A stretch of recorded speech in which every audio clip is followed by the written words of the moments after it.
주담대 시장이 빠르게 변해가고 있습니다. 작년 말쯤부터 정부에서 집값이 너무 빠르게 떨어지니까 금융시장에 개입을 해서 처음엔 대출금리를 억누르고, 그럼에도 불구하고 자금 조달 비용 상승으로 인해서 대출금리가 올라가니까 예금금리를 억제하고 은행채 발행을 억제했었죠. 그게 문제가 돼서 DSR을 우회하는 특례 보금자리로 요거까지 내면서 최근에는 50년 주담대 이야기까지 나왔었죠. 이런 것까지 보시면은 정부에서 부양을 하기 위해서 금리를 억누르고 대출 한도를 많이 늘려줬었는데, 이게 2분기 때 문제가 됐죠. 2분기 때 가계대출이 다시 증가하기 시작하더라.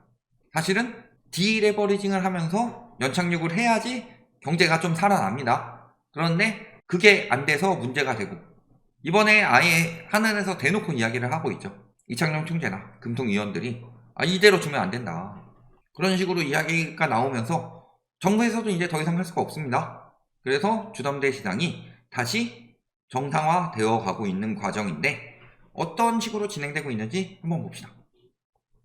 자, 분명 얼마 전까지만 해도 8월 들어서 가계대출이 줄었다고 이야기가 나왔죠. 전체 잔액이 7월 말보다 오히려 소폭 줄어들었다. 언제 기준? 21일 기준. 그리고 주담대 금리가 오른다는 의견이 우세해졌다. 이런 이야기들이 나오고 있는데, 실질적으로 가계부채는 5,810억 원, 그 다음에 이 중에 주담대가 708억 원이 순감했다. 이런 식으로 얼마 전에 기사 떴어요. 그러니까 이게 또 심리를 잘못 자극할 수 있죠. 집값이 또 떨어지는 거 아니야? 이런 생각이 들까봐 늘어나자마자 또 바로 이야기를 하죠. 5대 신용은행의 가계대출 잔액이 2,403억 원 늘었고, 주담대 잔액은 4,840억 원 증가했다. 이거는 24일 기준으로 3일 만에 다시 좀 늘어났는지 아니면은 둘 중에 하나가 자료가 잘못됐든지 이런 상황인데요. 문제는 연속 늘었는데 같은 추세가 이어질 가능성이 높다, 이런 건 둘째치고 상승폭이 많이 줄어들었죠. 그리고 또 한 가지 생각하셔야 될 거, 자, 50년 만기 주담대가 2조 넘게 늘었는데 주담대는 4,840억 밖에 늘지 않았다. 이게 뜻하는 바가 뭐냐? 50년 주담대는 갈아타기 중인 거다. 왜? 예를 들어서 내가 낼 수 있는 금액이 40년 주담대로 받았는데, 혹은 30년 주담대로 받았는데 한 200만 원 낼 수 있어요, 원리금으로. 그런데 금리가 올라가고 그러면서 한 막 300만 원까지 올라갔다가 정부에서 둘러줘서 막 230만 원 여기까지 눌려서 막 버티고 있는데 이게 다시 올라갈 기미가 보이더라. 그러면은 요걸로는 내가 못 버티겠다 싶으니까 50년 주담대 나왔을 때 갈아타기를 많이 한 거죠, 대환으로. 그러니까 2조 늘어나면서 그 전에 있던 것들을 갚았다. 근데 대출을 더 많이 받아야 되죠, 먹고 살기 힘드니까. 그러니까 대출을 더 많이 받아서 기존 대출을 갚아가면서 버티고 있는 거다. 이게 핵심인 거죠. 즉 50년 주담대가 부추겼던 건요, 내 집 마련을 부추겼다기보다 내 집 마련을 한 사람들, 영끌족들이 더 버틸 수 있도록 갈아탈 수 있는 길을 열어줬던 거다.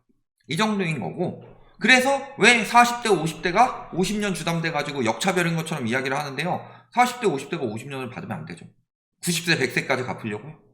아니, 그 전에 팔아서 갚으면 된다. 그 전에 팔아서 갚으면 되죠. 그런데 대출 자체는 50년으로 나왔기 때문에 은행 입장에서는 만기를 생각할 수밖에 없어요. 만기 때까지 저 사람이 갚을 수 있느냐? 갚을 수 있는 사람들한테 빌려주는 게 당연한 거죠. 80세 할머니한테 빌려줘가지고, 할아버지한테 빌려줘가지고 130세까지 갚겠다라고 하면 은행에서 믿을 수가 있느냐? 사실은 30년 주담대가 핵심이죠. 왜 다른 나라에서는 30년으로 하느냐? 은퇴 나이가 한 60세 정도 되고, 그 다음에 내 집 마련 졸업하자마자 못하니까 한 30세 정도에 한다고 쳤을 때, 빠르게 한다고 쳤을 때, 그래도 30년 동안 은퇴 때까지 일하면서 갚아라. 근데 은퇴 나이 지나고도 계속 갚아라, 그 이상 기간까지 빌려주겠다라는 것 대출 자체가 원래 잘못됐던 거예요. 지금 이 금융권에서는 재해치 경쟁하고 있습니다. 그래서 보시면 지금 새마을금고에서 5%대 예금이 나오고 있다. 뭐 저축은행도 이런 것들 나오고 있죠. 그러니까 얼마 전에 영상 올렸지만요, 새마을금고에서 17조 빠졌는데 고금리 예금이 빠져도 괜찮다가 아니라요, 그거 재해치해야 돼요. 돈이 없어요. 저축은행도 마찬가지고. 그래서 그 부분에 대해서 이야기를 했는데 위험 조장한다. 아니, 그렇게 믿으실 분들은 넣어놓으세요. 저는 말씀드리지만 피해보지 말라고 말씀드리는 거예요. 물론 그 사태가 안 터지면 다행이지만 터질 가능성이 굉장히 높죠. 왜? 저축은행 사태 2011년에 터졌었죠? 그때 일어났었던 일이 뭐냐? 미국의 신용등급 강등. 그리고 그 2, 3년 전에 글로벌 금융위기가 터졌죠. 서브프라임 모기지 사태가 터지고. 그러니까 미국에서 그때는 금리 올린 다음에 집값 하락하고, 집값 하락하면서 금융권에 문제 생겼고, 그러면서 신용등급 강등됐었고, 그게 우리나라로 퍼지면서 저축은행 사태를 불러일으켰죠. 그런 것처럼 지금 거의 비슷하게 흘러가고 있어요. 다만 금리가 올라가는 게 아직도 진행 중일 따름이지, 그러니까 그때보다 금리를 더 빡세게 올리고 있는 거예요. 그러니까 그때보다 더 심각하게 위험하게 진행되고 있는데 안전하다라고 100% 믿음을 갖는 게 어딨냐. 그러니까 이야기를 하는 거예요. 위험하다고. 그리고 그렇기 때문에 지금 새마을금고에서도 6, 7%대 빠지면 뭐예요? 지금 나오고 있는 게 뭐 7.7% 적금 막 이런 것들 나오고 있는데, 10% 적금 이런 거 나오고 있는데, 저축은행도 마찬가지고. 이금융권에서 이렇게 이야기를 하니까 이복형 금융감독원장, 고금리 특판 예금 취급 등 외형 경쟁을 자제하고 연체율 등 자산 건전성 관리를 강화하도록 유도할 필요가 있다. 말은 쉽죠. 연체율 어떻게 할 건데요? 연체율 관리하기 위해서는 그 사람들이 갚도록 만들어야 되는데 갚아지느냐. 경기가 이 모양 이 꼴아진대. 그렇다고 그 1금융권처럼 상매각하기에는 대손충당금 날아가는데 그건 어디서 채워요? 결국에는 고금리 특판 예금 경쟁하는 게 아니라요. 사실은 예금 금리가 이보단 더 올랐어야 돼요. 예금 금리가 지금 1금융권에서 인제 4%대 나오고 있다고 하는데 그게 말이 돼요? 기준금리가 3.5%인데? 그리고 자금 조달 비용의 핵심이 되는 예금금리, 그리고 예금금리가 올라가 버리면은 정부에서도 더 이상 규제를 할 명분이 없죠. 왜? 예대 금리차로 은행에서 돈 벌어 처먹는다라는 이야기들을 엄청 퍼뜨렸어요. 언론을 통해서. 그런데 사실 은행권에서는 금리 인상기에 수익이 늘어난 게 맞습니다. 그리고 그 늘어난 수익으로 부실을 대비하는 게 맞고, 그런데 예대 금리차가 심하다라고 하면서 대출금리를 누르고, 그래도 예금금리가 올라가서 대출금리가 올라가니까 예금금리를 눌렀는데 그 예금금리가 저 올라가고 있는 거죠. 이젠 더 이상 누를 수가 없는 거고, 또 한 가지는 뭘 생각하셔야 된다? 더 이상 누를 수가 없어지면 앞으로 올라갈 일만 남았는데, 그러면 자금 조달 비용 계속 올라가고, 그런데 예대 금리차는 0%대까지 떨어졌으니까 정부에서 누를 명분은 없고, 이렇게 된 거죠. 그리고 지금 3%대 예금이 사라지고 있다. 그래서 시중은행에서도 4%대 예금이 부활하고 있는데, 지난날부터 예대율 규제가 정상화되고, 그래서 예금을 추가로 확보해야 되는 데다가 미 연준의 긴축 장기화 가능성 이야기했죠. 이번에 잭슨홀 미팅에서도 파월이 긴축을 멈추겠다는 이야기 한 번도 하지 않았고요. 최근에 그런 이야기 많이 나왔었죠. 인플레이션 목표를 변경해야 되겠다. 인플레이션이 장기화 될 것이다. 이런 이야기들이 나와도 파월은 2%까지 인플레이션을 낮추겠다고 이야기를 했습니다. 즉 긴축은 계속된다는 이야기죠. 근데 외국에서도 가만히 있는데 우리나라에서 뭐 증권사들의 또 전문가라는 작자들은 또 그런 이야기 하죠. 금리 동결되고 더 이상 안 오를 것이다. 벌써부터 그런 이야기를 또 하고 있어. 심지어는 인터넷은행인 카카오뱅크마저도 지금 3%대 대출 금리를 인상하기 시작했습니다. 왜? 말이 안 되지 사실. 자금 조달 비용은 점점 늘어날 텐데 인터넷은행에 누가 돈 넣어놓겠어요? 지금 예금금리가 4%인데 시중은행에, 근데 인터넷은행의 대출금리가 3%면은 그보다 낮은 예금금리로 자금을 조달해야 될 텐데 누가 넣어놓겠냐. 그러니까 인터넷은행도 대출금리가 올라가는 거고, 그러면은 지금 3대 요소가 있었죠. 첫 번째, 특례 보금자리론. 특례 보금자리론 지금 MBS 발행이 똑바로 되고 있지 않습니다. 왜? 너무 싸니까. 이자가. 누가 사겠냐. 두 번째, 50년 주담대. 지금 은행별로 자체 규제 들어가고 농협이나 경남은행 같은 데는 주담대 끝냈죠. 50년 주담대. 한도 소진냈다 하면서 더 연장 안 했죠. 세 번째, 인터넷은행. 인터넷은행에서 금리를 올리고 있다. 주담대가 어디서 받아요? 이런 상황인 거고. 여기에 문제는 은행채 금리가 계속 올라가고 있습니다. 저희가 말씀드렸는데 5월 중순쯤이 마지막이라고 그랬죠. 5월 중순 때부터 금리 계속 올라간다고. 이미 금리 저점 찍었다 라고 이야기를 했죠. 그래서 4월 10일 이때 3.81 하고 유지가 좀 되다가 쭉 올라가서 지금 계속 올라가고 있다. 그리고 코픽스 역시도 왜 줄었는지 모르겠지만 신규 코픽스의 경우만 소폭 0.01%포인트 감소했을 뿐 잔액, 신잔액 이런 것들은 다 올라가고, 그러니까 은행채 금리가 계속 올라가면 주담대 금리도 계속 올라갈 수밖에 없는 건 당연하죠. 왜? 은행채 금리가 은행에서 자금을 조달하는 비용인데 은행채 금리가 4.41이에요. 그러니까 왜 예금을 늘리겠어요?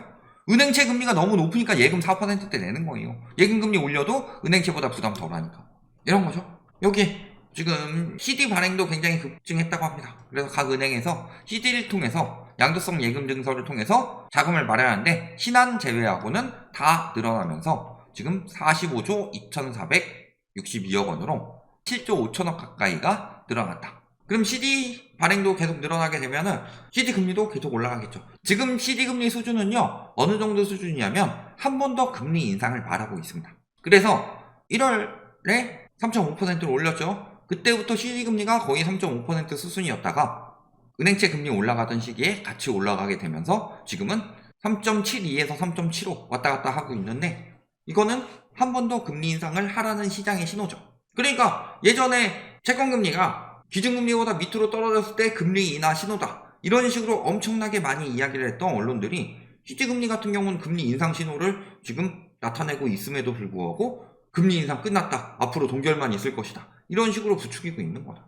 여기에 채권시장에 커다란 폭탄이 하나 남아있다고 그랬죠. 작년에 레고랜드 사태 터지면서 채권시장에 폭탄 터지니까 은행채 발행을 억제해가지고 채권금리가 올라가는 걸 막았어요. 그게 작년에 막았는데 은행에서는 자금을 마련을 해야 되기 때문에 그 은행채가 올해 발행이 되고 있는 거죠. 그러면 그 쏟아지는 은행채 물량 때문에 채권금리가 올라가는 걸 막기 위해서 정부에서 했던 조치가 한전채 물량을 막았죠. 그런데 한전채 물량도 조만간 나올 수밖에 없을 것 같습니다. 보면은 한전이 지금 계속 적자를 내고 있고, 물론 적자 폭이 많이 줄긴 했지만 그래도 적자가 계속 나오고 있고, 그러면서 이 적자를 뭘로 메꾼 거예요? 적립금으로. 그래서 적립금이 지금 17조 7천억 원으로 전년 대비 약 58%가량이 급감했다. 그리고 부채도 2천조 원을 넘어서면서 하루 평균 이자 비용이 74억 원대로 늘어났다. 그러면은 이 부채 부담이 크기 때문에 뭐를 하겠다는 거예요? 부채 부담이 크면 보통 회사들이 주식 발행을 해가지고 자금을 마련하든가 채권 발행을 통해서 자금을 마련하는데, 채권 발행이 될 수밖에 없다는 거죠. 한전채가 계속 적자가 나면 어떡할 거예요? 민영화 시킬 거예요? 그럼 물가 잡기 더 어려워질 텐데.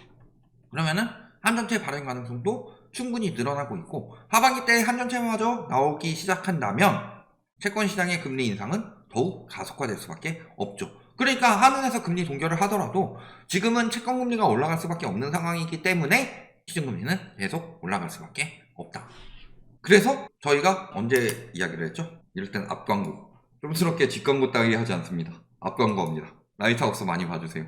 자, 불과 한 달쯤 전에 이야기를 했죠. 8%대 금리 하반기에 나온다. 그랬을 때 말도 안 되는 소리다, 이런 식으로 이야기를 하는 인간들이 꽤 있었는데 기사에 나왔습니다. 8%대 대출이자 악몽이 되살아나다. 충분히 가능성이 생겼다는 거죠. 그리고 저희는 저 가능성에 대해서 그 전에 이야기를 한 거고. 그래서 보시면은 지난해 말이나 올해 초에 대출금리가 7%에서 8%대 진입한 바가 있는데, 이게 조달 비용이 높아지면서 대출금리를 자극해서 8%대 대출금리가 도래할 수 있다는 우려가 커지고 있다. 근데 그때는 정부에서 누를 카드가 남아 있었지만 그때 눌러놓은 것 때문에 지금 용수철처럼 다시 튀어오르는 것이라서 이번에는 누를 수 있는 카드가 없다. 이번에 가계대출 늘어나도록 만들어서 위기가 더 커졌기 때문에 더 이상 막을 수가 없다는 거죠. 그리고 주담대 문제에 대해서 계속 억제를 해야 된다고 이야기를 하고 정부에서 억제를 할 수밖에 없는 이유는요, 이것 때문이에요. 지금 한은에서 이런 것들을 계속 결과를 발표를 하고 있죠. 가계의 높은 이자 비용 부담 때문에 지금 소비가 제약되고 있다. 소비가 제약되면 경제는 계속 죽어갑니다. 이거 뭐 고금리 때문에 그런 것처럼 이야기를 하는데 언론에서 계속 이렇게 고금리 때문이라고 가스라이팅 시키는데요, 고금리 때문이 아니라 많은 부채 때문이죠. 지금 고금리 아니에요. 과거에 비해서 고금리인 거지. 그러니까 부채가 1억일 때 10% 금리예요? 1,000만 원이죠. 근데 10억일 때 1% 금리예요? 1,000만 원이죠. 그런데 여기서 똑같이 1%씩 올린다고, 1%포인트씩 올린다고 하면은 이때는 1,100만 원이 되는데 이때는 2,000만 원이 되는 거예요. 그러니까 부담이 큰 거예요. 금리가 문제가 아니고 가계대출 총량이 문제다.